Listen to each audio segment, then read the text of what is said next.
I went to business school, but I hated business studies. I hated finance. I could not make heads or tails of it. But I know some very basic things that I can share with you just on this point. How people are swindled. It doesn't take a genius to understand some things. You buy a house for $50,000. Maybe you bought a house in 1920 for $50,000. You bought it on a mortgage though. 30-year mortgage, fixed rate, whatever. How much do you end up paying in 30 years? After 30 years, no, you pay at least $200,000. You pay at least $200,000. Now it's been 30 years. It's not 1920 anymore, it's 1950. The house is now 30 years old. Does that mean the materials of the house are worth more or less? The materials of the house, the foundation of the house, the plumbing in the house, the electricity in the house, everything is older, it's worth less. Okay. Now time came for you to sell the house. You put in 200, you're at least going to sell it for what? 250, at least. Okay, 210. Fine, you're really modest. 210. What did you buy it for? The original asking price of it was 50. Now you're going to sell it for 250. Somebody else bought the house, same brick, same wood, same plumbing, same square footage, same everything. They bought it for 250. They also took a mortgage out. What are they going to pay in 30 years?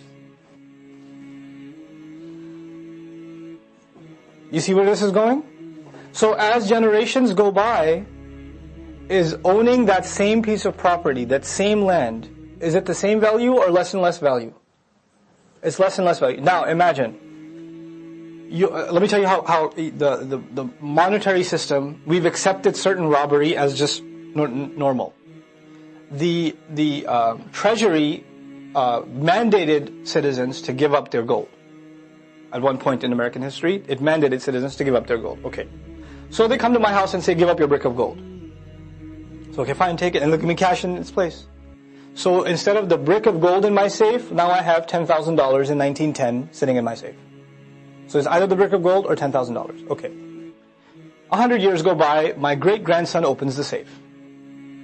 What does he see inside the safe? $10,000. He does not see a brick of gold. Now he goes back to the treasury and says, here's what you gave me. I'd like my brick of gold back. What does he get? A coin. He gets a coin for 10 grand, maybe 2 coins. Have the people been robbed of their assets? Absolutely. That's what riba does. That's what riba fundamentally does. The fluctuating value of cash, the foreign exchange, arbitrarily the money goes up and the money goes down. Your life savings become nothing overnight. The house is worth nothing. The house is worth, I know Muslim friends that got caught up in this stuff. House is worth like 150,000. But the market was bubbling, and it was 300,000. They bought the house at 300,000. Then they took out this mortgage, which means they owe 450,000, 500,000. Then the market collapsed, and now the house is worth 120,000. So even if they sell it, they're still in debt for something they never actually received. They still owe $450,000, $500,000 for something that doesn't exist. An artificial loan of no value. There's nothing they can do to recover that money. If that's not robbery, I don't know what is. You know? وَأَكْلِهِمْ أَمْوَالَ النَّاسِ بِالْبَاطِلِ.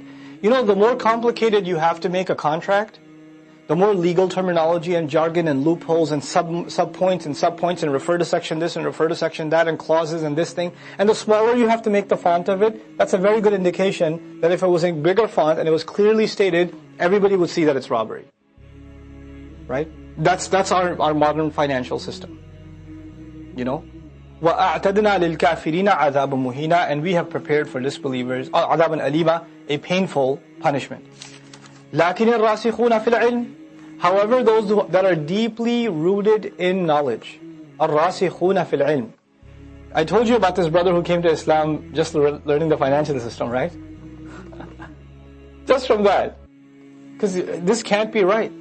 There's something fundamentally wrong, not just from a haram, halal point of view, like it's haram on us, we can't consume that sort of thing. It's destroying people's lives. Riba is a cancer that's destroying people's lives. You know?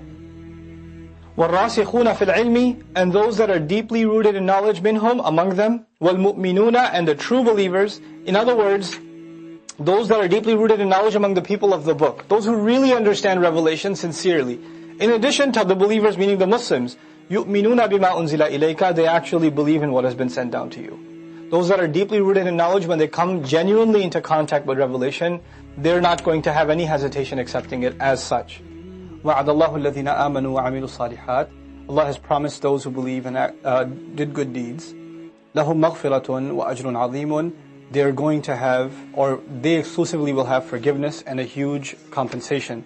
Allah Azza wa Jal in the previous ayah was talking about taqwa and adl. اعْدِلُوا هُوَ أَقْرَبُ لِلتَّقْوَى. Now Allah talks about iman and good deeds. In other words, these two things are inseparable. These are one is a manifestation of the other. وَالَّذِينَ كَفَرُوا وَكَذَّبُوا بِآيَاتِنَا, and those who disbelieved and lied against our miraculous signs. This takdeeb of the ayat is mentioned generally, but we have to constantly put it in a context. The context this time is that of adl, of justice. So those who don't stand by justice, أُولَٰئِكَ أَصْحَابُ الْجَحِيمِ, those are the people of al-Jahim, the blazing fire. Bani Israel is told that they're broken up into tribes, 12 leaders, and Allah said, I am with you so long as لَإِنْ أَقَمْتُمُ الصَّلَاةَ, if you truly are those who if you're truly going to be establishing the prayer, وَآتَيْتُمُ الزَّكَاةَ, and you're going to be giving zakat, وَآمَنْتُمْ بِرُسُلِي, and you're going to continue to believe in my messengers that will come in the future, that is, وَعَزَّرْتُمُوهُمْ, عَزَّرَ يُعَزِّرُ تَعْزِيرٌ, in Arabic means to help. It's one of the words for helping. But it's a special twist on the word helping. It is to help someone out of respect for them, out of honor for them. You know how you grab a teacher's bag in the suitcase sometimes? Let me get that for you. You help your parents out, pick up the groceries, out of respect for them. You wouldn't want them to carry it. That's ta'zir. Ta'ziran. Special kind of respect. So you will aid my messengers just out of how much respect you have for them. This, by using this word, Allah has highlighted not just the role of messengers as someone we believe in, but someone we're supposed to be driven to help out of respect. We're supposed to have tremendous respect for prophets. وَأَقْرَضْتُمُ اللَّهَ قَرْضًا حَسَنًا, and you would give to Allah a beautiful loan. If you can do these things as a nation, لَأُكَفِّرَنَّ عَنْكُمْ سَيِّئَاتِكُمْ, I swear to it, I will bury far away from you, definitely, all of your evil deeds. وَلَأُدْخِلَنَّكُمْ جَنَّاتٍ تَجْرِي مِنْ تَحْتِهَا الْأَنْهَارِ, and I swear to it, I will definitely, 3 times over, enter you into gardens at the bottoms of which rivers flow, right underneath them rivers flow. فَمَنْ كَفَرَ بَعْدَ ذَلِكَ, then whoever would disbelieve even after that, or after that, minkum, from among you, فَقَدْ ضَلَّ سَوَاءَ السَّبِيلِ, then he has gone off to a far off path. Now kufr here, وَمَنْ كَفَرَ, whoever disbelieved, is not just any kind of kufr. Kufr in these instructions. Whoever refused these instructions, establishment of salat, giving of zakat, showing respect to the messengers, these are things one after the other that Allah Azza wa Jal highlights for Bani Israel. Now, okay, فَبِمَا نَقْضِهِمْ مِيثَاقَهُمْ لَعَنَّاهُم. You remember this, a similar ayah in Surah An-Nisa? فَبِمَا نَقْضِهِمْ مِيثَاقَهُمْ